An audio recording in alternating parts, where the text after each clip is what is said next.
In the year 2473, Earth was no longer the center of humanity. The once beautiful blue planet, full of life, was now a ravaged, desolate place. Wars, environmental disasters, and invasions had torn it apart. People had fled, scattering across the stars, creating new colonies far from their home.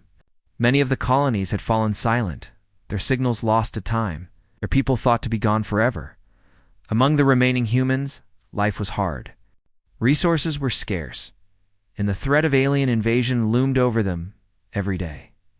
The Vershi, an alien species far more advanced than humanity, had taken control of Earth's former territories. They viewed humans as inferior and a mere nuisance, and they hunted them down wherever they could. The Vershi didn't see humans as a real threat. To them, humanity was just another species to conquer, to subdue, and eventually erase, in a quiet settlement on the barren mining world of Narvis. A human woman named Alara lived with her young son Jace. The settlement was a rough place. Built from the leftover scraps of old ships and technology, it was cold, dark, and isolated. Most people who lived there were struggling just to survive.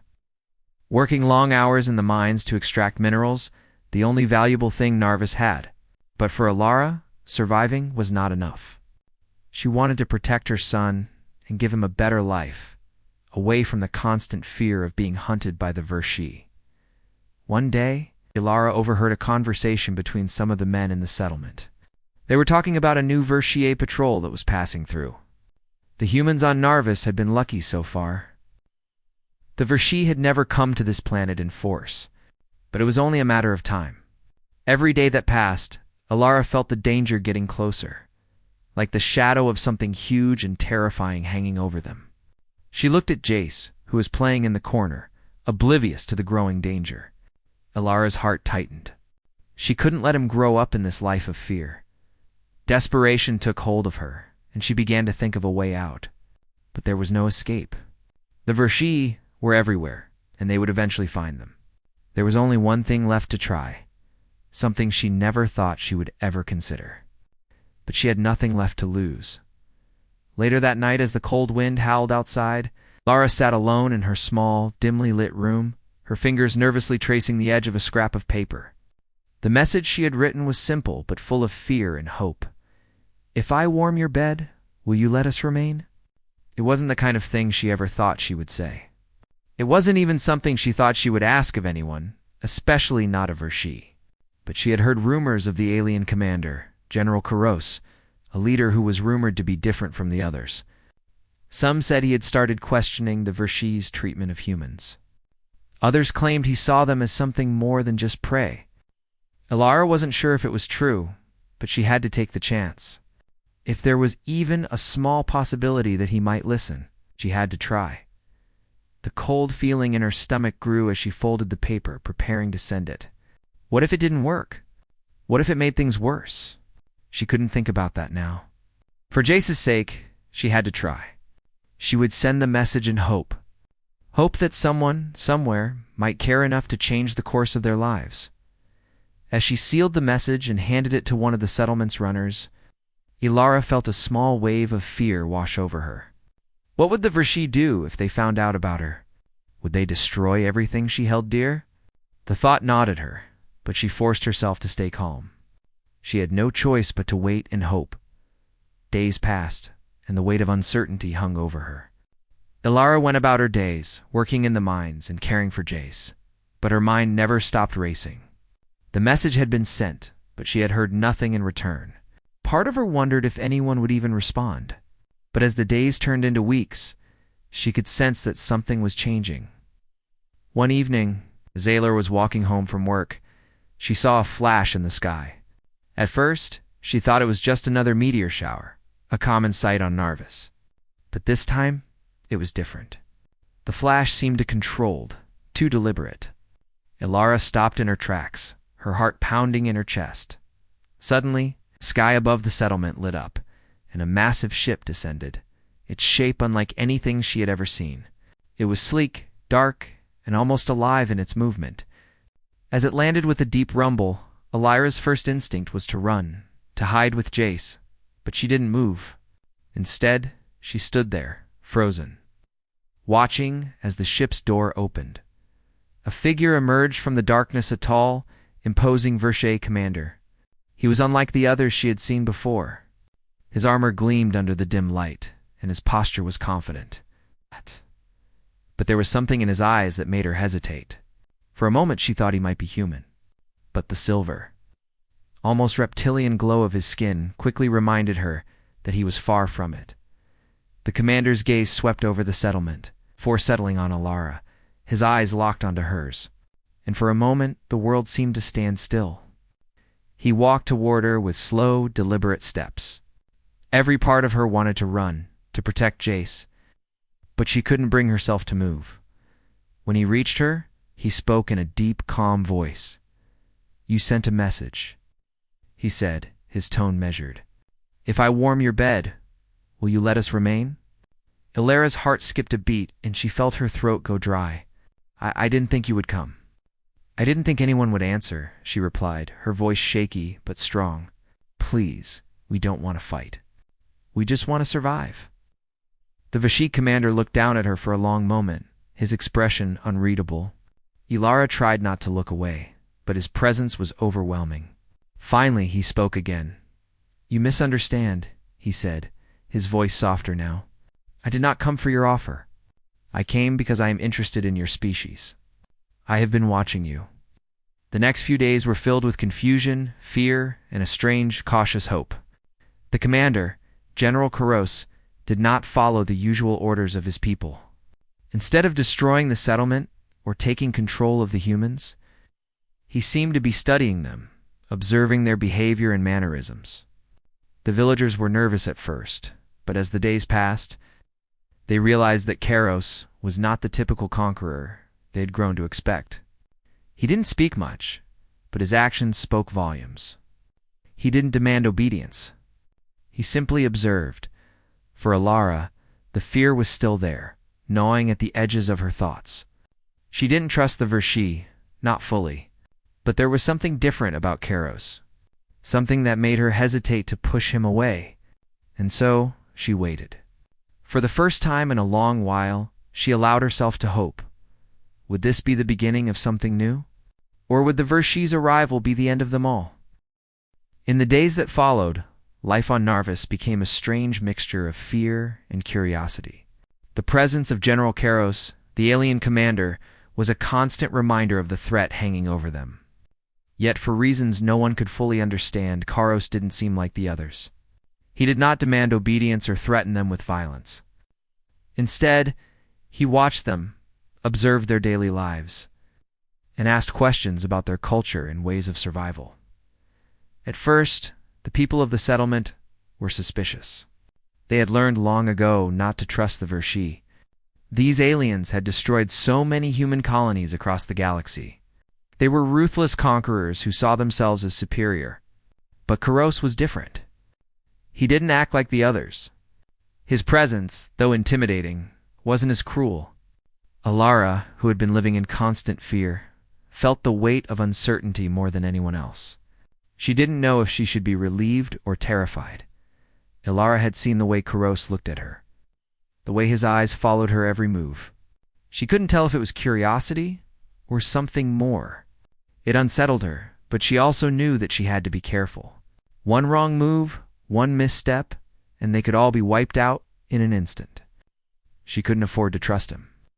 But she couldn't ignore the fact that he was different from the other Vershia she had heard about. It was one evening, while Alara was working in the settlement's small garden, that Karos approached her again. His heavy boots left imprints in the dirt as he walked toward her, his imposing figure casting a long shadow in the dim light. She paused, wiping her hands on her worn apron, and stood up to face him. "I have been watching you, Alara," Karos said.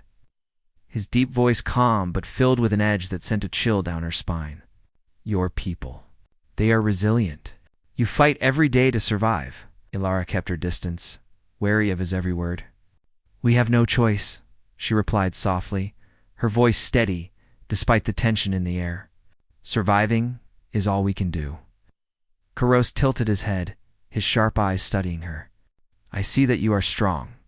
But there is more to you than just survival, isn't there? Elara frowned, unsure of what he meant. What are you trying to say? The commander took a step closer, his gaze never leaving hers. You humans. You fight because you have something to protect. Your families. Your children. You have something to live for, something to fight for. Lara felt a pang in her chest at the mention of Jace. He was her everything, the reason she kept going despite the hardship. She nodded slowly, her voice softening. I fight for him. I fight for the future we could still have. Karos studied her for a long moment before he spoke again, his voice quieter this time. That is what I do not understand about your species. Despite everything, you continue to hope. You continue to fight. Why? Elara felt a spark of something deep within her, something she hadn't felt in a long time. Hope. It was a strange feeling. One she hadn't allowed herself to hold on to for years. It seemed foolish, almost dangerous, but it was there. We fight because we don't give up. No matter how many times we're knocked down, we get up. We fight because we believe in something better. We fight because we're human. Her words were simple, but they felt true. Karos seemed to absorb her words, flicker of something passing through his expressions, something Elara couldn't quite place. Was it admiration? Pity? Or something else entirely? She wasn't sure, but whatever it was, it unsettled her. He was an enemy, and she couldn't afford to forget that. For a few days after their conversation, Karos kept his distance, as though reflecting on their words. Elara, however, could not shake the feeling that something was shifting. She saw him more often, but it wasn't in the way she expected. He wasn't just standing on the outskirts watching. He was starting to interact with the people of the settlement in ways that confused them. He asked questions about their culture, about how they managed to survive despite the constant threat. He didn't demand answers, but he seemed genuinely interested. The villagers whispered amongst themselves. Some of them were still fearful, suspicious of the Vershi general, but others saw a glimmer of hope. It was clear to everyone that Kairos was not acting the way a typical Vershi would. He didn't have the cold, calculating demeanor of a conqueror. He had the demeanor of someone who was genuinely trying to understand. The question on everyone's mind was, why? Elara found herself in the middle of these thoughts. She couldn't deny that there was something about Karos that felt ... different. He was a powerful, alien warrior, but there was a humanity in him that she hadn't expected. It scared her. It confused her. And yet, it also gave her hope. One evening, as the sun dipped below the horizon and the sky turned a deep shade of purple, Karos came to see Elara again. This time he wasn't alone. He was accompanied by 2 other Vershi soldiers. They stood back, silent, as he approached her. I have been thinking about what you said, Karos said, his voice low but firm. I believe you are right. Your species does not give up. Even when everything seems lost, you keep fighting. I respect that. Elara raised an eyebrow, her heart skipping a beat. You respect us? She couldn't help the doubt in her voice. After everything the Vershi had done to her people, the idea that one of them respected her felt impossible. Karos nodded. Yes. I did not understand it before, but now. I see the strength in humanity. I see the value in your fight. He paused, looking out over the settlement, his eyes thoughtful. I have been given orders to eliminate the threat your people pose, to wipe out the remaining colonies. But I do not believe that is the right course of action anymore. Elara's breath caught in her throat. She had expected him to say something threatening, something that would tear away the small bit of hope she had. But this was different. For the first time, Kataros was speaking like a man who was torn, a man who was questioning his own orders. What are you saying? Elara asked, her voice barely a whisper. I am saying that I do not want to destroy your people, Kataros replied, his voice softening. I want to understand you. I want to learn from you. You have something that I cannot deny, the will to survive, the will to live. Elara stared at him, unsure if she could believe what he was saying. Was this some kind of trick? Was he playing a game with her, trying to make her trust him so he could destroy them all later? Or was it possible that he truly meant it? For the first time since the Vershi had arrived, Ilara felt a strange sense of peace. It wasn't much, but it was enough to give her hope. Maybe, just maybe, they had a chance. Kairos looked at her one last time before turning to leave.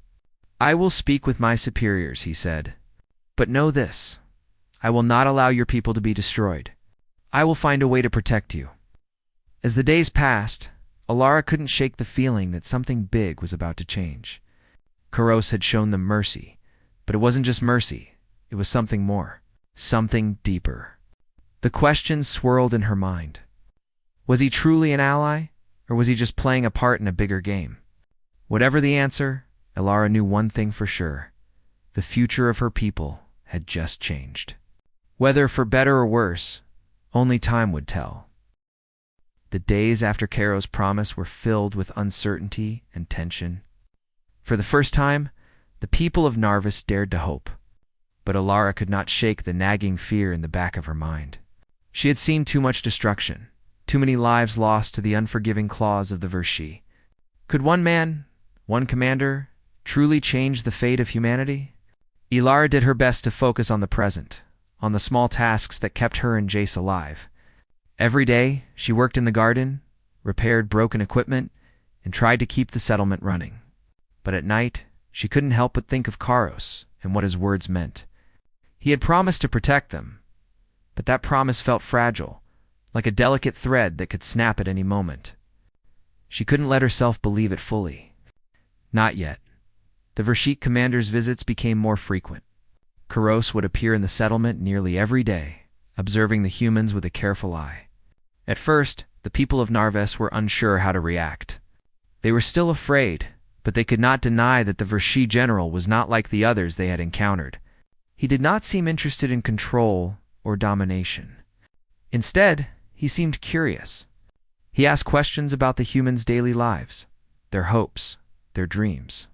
It was a level of interest that most alien invaders never bothered with. Ilara had seen it. Firsthand how Kairos would walk among the people, stopping to talk to anyone who would speak to him. He did not act like a conqueror, but rather like a guest trying to understand a strange foreign culture. It was baffling. Ilara had to remind herself that he was still the enemy, that he was still one of the Vershi who had torn her home apart. But there was no denying that something about him was different. It was one evening, several weeks after Kairos had first arrived, that the commander made a bold decision. Ilara was sitting outside watching Jace as he played with the other children. The sky was a deep purple, the stars just beginning to appear when Kairos approached her again. This time, he was not alone. He had brought 2 other Vershia soldiers with him. They stayed a few steps behind, as if waiting for something.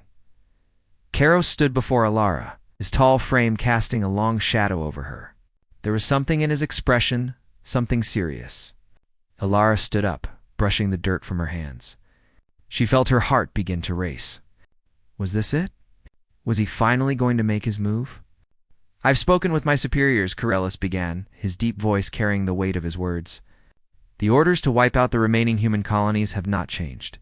But after everything I have seen, I cannot in good conscience follow them." Ilara's breath caught in her throat. For a moment she couldn't speak. She had heard these words before. But never from the lips of someone like him. Someone with the power to destroy her people. Kairos continued, his eyes fixed on hers. "I cannot destroy you. I cannot destroy what I now understand. Your species. Your fight for survival. Your hope. It is something that I cannot ignore. You are more than just a nuisance. You are a people worth saving." Ilara's mind raced. Was this a trick? Was he trying to make her trust him so that he could betray them later? But something in his eyes told her that he meant what he was saying. He wasn't just speaking as a soldier. He was speaking as someone who had come to understand the value of human life. "You're saying you won't destroy us?" Ilara asked, her voice barely above a whisper. Kairos nodded.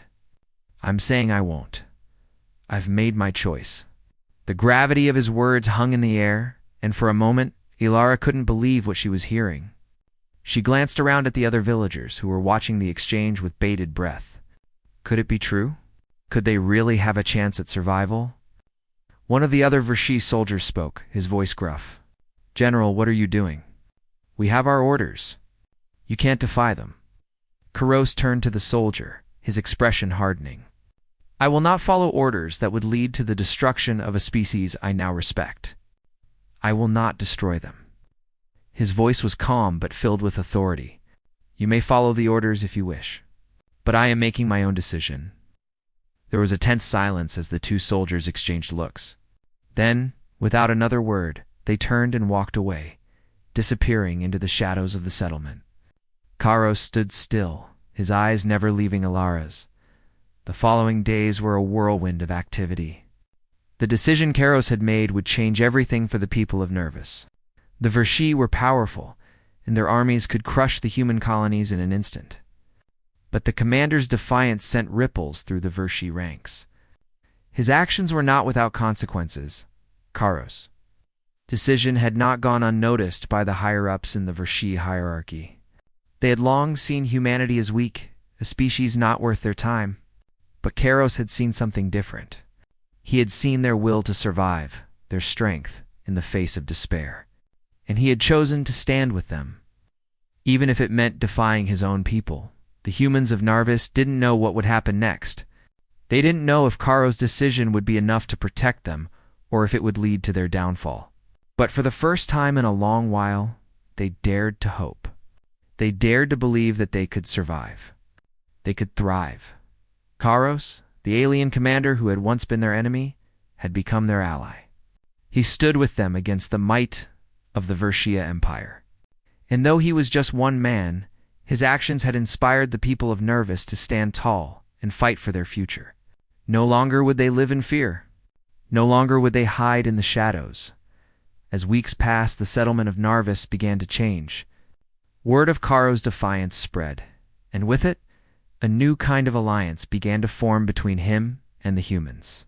He helped them fortify their defenses, sharing his knowledge of Vershi tactics and technology. In return, the humans taught him about their resilience, creativity, and their endless determination to survive. The Vershi leadership, however, was not pleased with Karos' actions. They saw his defiance as a betrayal, and they sent a fleet to Narvis to deal with the rogue general. But by the time the fleet arrived, Karos and the humans had already prepared. When the Vershi fleet entered the system, they were met with a surprise. The humans, under Karos' guidance, had built a formidable defense. It wasn't as advanced as the Vershis, but it was enough to hold them off for a while. The Vershi were taken aback. They didn't expect humanity to have the courage, the will, to stand up against them. In the end, the battle was not fought with guns or bombs, but with strategy and courage. Karos, the alien commander who had once been the enemy, had become the humans' greatest ally. He led them in a fight not just for survival, but for their freedom. When the battle ended and the dust settled, it was clear that humanity had won. They had not won with superior technology or firepower, but with something far more powerful, their unbreakable spirit. And it was that spirit that would carry them into the future. As Alara looked at Karos, standing beside her, she realized that the greatest victory was not in defeating the enemy, but in proving that humanity could not be crushed, not by the Vershi, not by any alien race. They would survive, and they would thrive.